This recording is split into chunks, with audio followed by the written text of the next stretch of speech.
Midland, Texas. It's September 22nd, 2018. I'm going to do a short video for you today, and one that I think is really important, called deed history.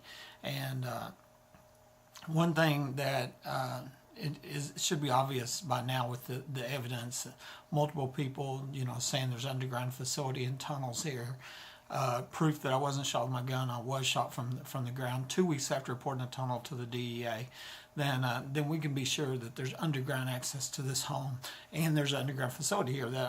You get that many people saying it, then it is a fact, and this much evidence. And so there's only 9 homes in my little small cul de sac on Fair Circle in Midland, Texas, and so obviously somebody that lived here in the past or lives here now knows something about $1 million underground facility. That would just make sense, right?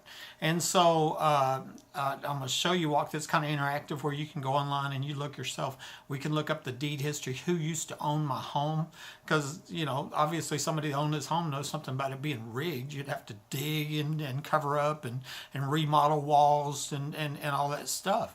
And so we're going to go through there, and it's going to call out a lot of names, and then some of the other homes there. And so let me turn this around, point it at the computer, and it's going to be a real interesting video.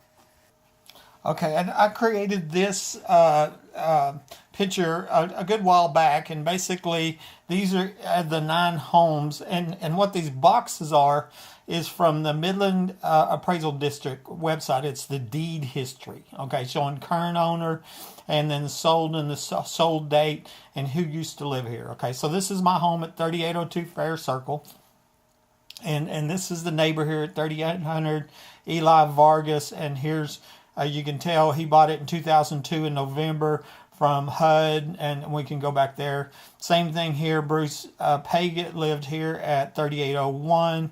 He's lived there for a long time. The D-date, that's 87. Okay, and then Marilyn DeLuigi, she no longer lives there. Actually, this is an older map, and so there's another guy that lives here now. But you can see it, and you can see where she was living here when I moved here. She bought it in 2006. She bought it from Ken Slager. He was a director for my company, DCP Midstream, and he sold it in 2006.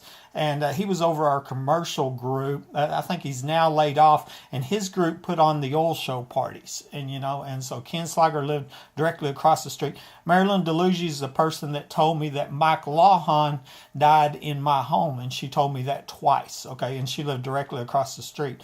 That was the owner before me right here, Sarah and Michael Lawhon, and I bought it in 2008, November. This is an attorney, Nick Todoro, and you can see where he bought it in 2001 from Donald Lewis.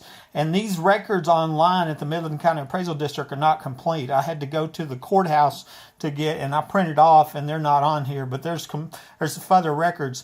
I believe a John Gray used to own this house, and maybe that's an oil company owner out of Artesia. I'm not sure about that, but we can double check that, which is interesting because a woman on the phone told me it was somebody out of Artesia that was behind all this. Freddie Halton, okay, he still lives there. He looks like an original owner because my home was built in 82, and this shows 82 here. So he's been there all along. Okay, and here's William Wilson.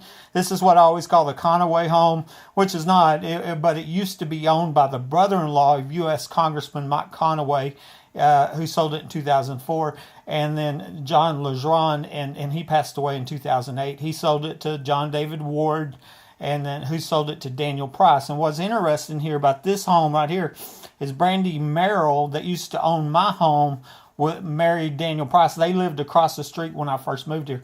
But you can see where they sold that home in April of 2011, and then I'm shot less than a year later in January 2012. Okay, so a previous owner of my home lived across the street when I first moved here. Maybe they know something about this home being rigged with hidden access and then used for the capital attempted murder in my case, and most likely the capital murder of Mike Lawhon suspected. They sold it to a Cody Prindle, no longer lives there. Now William Wilson lives there, and Rachel. And the question's been asked if that was still in this Conaway family, because Mike Conaway's wife, Suzanne, This is her brother, okay? And they had another sibling named Wilson, okay? So, and here's a Wilson living there. So maybe this home over here is still in the Conaway family, which is interesting because I'm going to show you here in a minute where we got a person documented saying there's an underground facility within a half block of my home. And of course, that's across the street. Okay. Lan Gwen, here's a Vietnamese woman, or name anyway. And she's a widow and lives here at this home next door, which is my other next door neighbor right here. And that's the home that has the leftover man-sized tunnel pipe in the front yard, has the bricks from the wall that's in the backyard, and she's the one that reported a burglar in her house that they said come from this home over here, 3811. But back when when the Martins lived there, they moved after she had this burglar in her house, and the police told her it was somebody from this house. Well, they moved, and these people are no longer there either. It's now HUD or a mortgage company or somebody owns that house, and so. On 3811 at the corner over there. So, but the Martins there, you can tell they actually lived there a long time too. That's the deed history and kind of the short story there.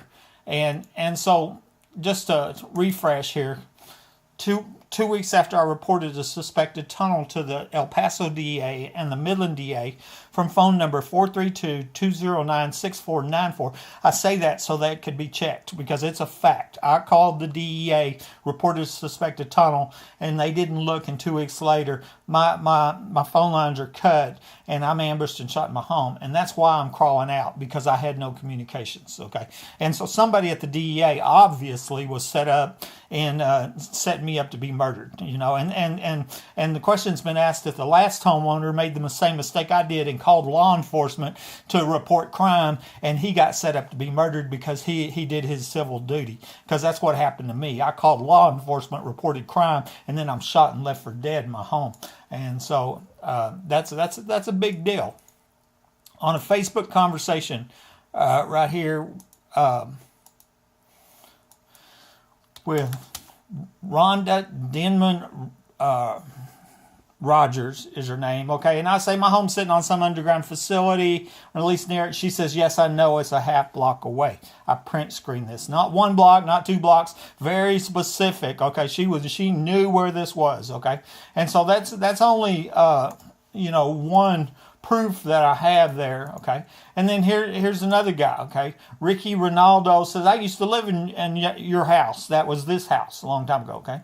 And so I say, that's interesting, etc. He says, when I was a kid, there were tunnels under the house. Me and my brother would go down there. Okay, so here is another person, not even contacted with Rhonda Denman Rogers, and said he lived in this house. He used to go in the tunnels under the house. And here I'm showing you proof that I wasn't shot with my gun 2 weeks after I reported a suspected tunnel to the DEA, and they didn't look. And so here's more people. So we know. Here's another one. This is a landman here in Midland. Her name's Betty Shipley, real nice lady. And I'm showing this picture here. This is Home Depot. This is my home right here, and I'm showing what here looks like a big tunnel was cut, or that ditch looks like. To see the asphalt's a different color there. And that's what we were discussing on Facebook, is right here. It looks like a large ditch was cut going directly from my home from the back of Home Depot. And Betty Shipley says, I know for sure there is an underground facility there. And so you also see the missing tree that was taken out in 2014, 2015 era right there. And so we got one more person. Betty knows for sure it's here. Okay, so I mean, it's like how many people? And then this guy threatened me because I was offering a reward to identify the secret police. He says, "Remember, we know where you are. We know where you sleep. We have access to your residence at all times. No one will ever believe your story. We will come again. You will be silenced, not if but when." Okay, and so.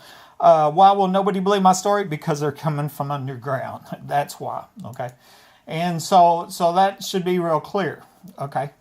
And so I did the research. I went down to the courthouse and all the way back to the builder. The builder was Tabor Construction. Okay. Interesting. The builder here, the vice president was Aaron Gobble. Hold on just a second. Okay, I want to make sure I was running. Okay, Arron Gobble was vice president of this company. It's no longer a business no more. Their listed address is 327 Mark Lane. Okay, so Arron Gobble was the vice president of the builder of my home, Tabor Construction. What is interesting, he was a director for Clayton Williams, and he died on the famous 1990 Clayton Williams plane crash where 5 executives crashed when Clayton was running for governor of Texas. Okay. Also died on that same plane was Randy Kidwell, and Randy Kidwell's widow, which was Suzanne, ended up marrying Mike Conaway, U.S. Congressman Mike Conaway, and it was her brother that owned the house across the street, which I showed you that a minute ago. Okay, so we know Tabor Construction here. Actually, they bought it from a company, the land it looked like from Abbott Development, and one person told me that might be related to Governor Abbott, but I don't know that. And then Tabor Construction bought the land. And here's their listed address, and they built these homes, 9 homes in this cul de sac. And so I just happened to go to the Midland County Appraisal District and says, oh, Mark Lane's near my house. I'll go look up the deed history to that address, to that home, okay, because that's where Tabor Construction was. And my mouth fell open. I saw where my emergency room doctor used to own the same home as the builder as my home. That's real interesting because come to find out, the emergency room doctor was my brother-in-law I didn't know about, right? And his sister-in-law was going to, I just filed divorce on 5 days earlier, and she was going to get this paid for house and $650,000 if her friend ruled my murder an accident. Her friend was Rosa Rodriguez, the detective, and he was there at the hospital in the nights that the x-rays were falsified. But I took his name out. But you can see there, I just thought, wow, that's an interesting coincidence. Okay. Here's an article. You can go look this up. And this is about the famous plane crash. This is famous because Clayton Williams was running for governor of Texas, and that's a big deal, of course. And it shows Arron Gobble died. And Arron Gobble is the vice president of the company that built my home that has hidden underground access, and multiple people saying that there's an underground facility here, with a couple of people saying there's $1 million underground facility. And you also see Randy Kidwell, and he was the husband of Suzanne that ended up marrying Mike Conaway, okay? And her brother lived across the street. It's a small world, okay? The first owner of my home, I found at the appraisal district, okay, was named Randy Offenberger. He worked for Pioneer. He was an engineer, Pioneer Oil Company Resources. And what I did, I went and pulled the work permits for this house, and I found where he put in a sprinkler system in 1985, right there. Okay, Randy Offenberger put in a sprinkler system. Okay, well, that's kind of interesting because one thing, and I've got a video called 28 Layers, and it goes around. It talks about my home is buried 1.5 feet deep with dirt. You know, where did the dirt come from? Well, maybe it come from the tunnel building and all that. You know. But then the next question is, well, you got a sprinkler system here. If the sprinkler system's put in and they put a foot of dirt on top of it, you'd have to put risers on to raise the heads of the sprinkler system, right? That makes sense. And so I didn't see that. So it looks like the sprinkler system, I'm guessing, was put in at the same time that the tunnel, the basement building was going on, which would make sense. And so possibly Randy Offenberger with Pioneer knows something about the rigging of this home. Okay. And another clue I found. Okay, I have 2 toilets in my home. This was shown to me from my ex-wife in Hobbs, Cindy Barton. She was a real estate appraiser in Hobbs, and she's the one that showed me that you can go into a house and you can look at the toilet, and it has a stamp on the manufacturer date. And most of the time, nobody ever replaces toilets because they last forever, and you just replace the hardware, right? And it tells you the year the home was built. So you just go to the toilet, you find the date, and you find out what year the home was built. Well, I have 2 toilets. One's built in 1982, the year the home was built, but this one was built in January 04. Okay, so that tells me that toilet was replaced in 04. That tells me that there was a major remodeling project going on in this home, and that's when Brandy Merrill owned this home. Remember, she married Daniel Price, and they lived across the street when I moved in. So then the question's been asked if she knows something about this home being rigged with hidden access and then used for capital crime, and the underground facility, this suspected murder of the last homeowner, or even where the Mason asked me if I knew the name of the 4 people who'd been murdered, died in this house, you know. And so maybe Brandy Merrill knows something. And so there was a clue there. Okay. I didn't pull this up a second ago. This was the obituary for the brother of Suzanne Conaway. Okay, and what I mentioned that Marsu Wilson was one of the siblings of Conaway and the Legrand. And then there's a Wilson that lives in that house now. So the question is asked, is this home still in the Conaway family? Which is important because that'd be really interesting. I talked to Mike Conaway on the phone during the town hall meeting, and he suggested I go see Corbett, his assistant. I showed them all the evidence, which is incredible, police reports, security pictures, ballistic evidence, and I got a letter from him suggesting I go that I contact the U.S. Inspector General Horowitz, official letter from Congress, and I did that over 100 times, and I never got a reply back. I was sent to a dead end, okay? And I don't know what happened. I don't know if Conaway talked to Horowitz and they told him don't reply to him or what, but that's it was a total dead end. I got back a hold of Corbett, and Corbett says, I'm sorry you didn't get the response you expected, Well, no, I didn't, I was shot inside my home. We suspect that the homeowner before me's murdered, and, one of the secret police goes and murders somebody else. A girl murdered at oil show party. No, I didn't get the response I expected, and so home on the corner.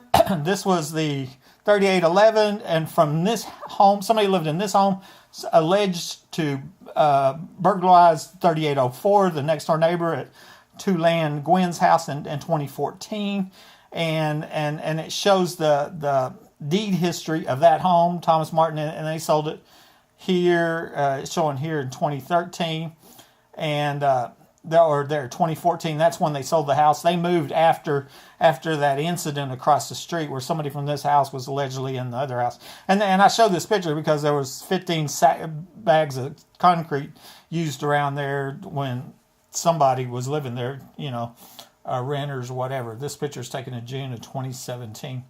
And so that's only a short history. There's a lot more on in depth, but somebody that used to live here knows something, and with the amount of crimes that have never stopped, then I think this is important information and a real good interactive. You can go check this out.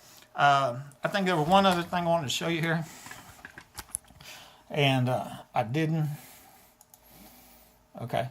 YouTube channel, you go here. This is Buddy Webb, is my YouTube channel, 28 layers. That shows about the house being buried a 1.5 foot deep. $1 million underground facility. This is a recorded phone call. This woman right here tells me that there's 4 3-bedroom homes, 25 foot deep, each costing over $1 million apiece. And she said they were having pedophile parties here. And so it's been suspected that that's really what the secret police were covering up, was the pedophile parties.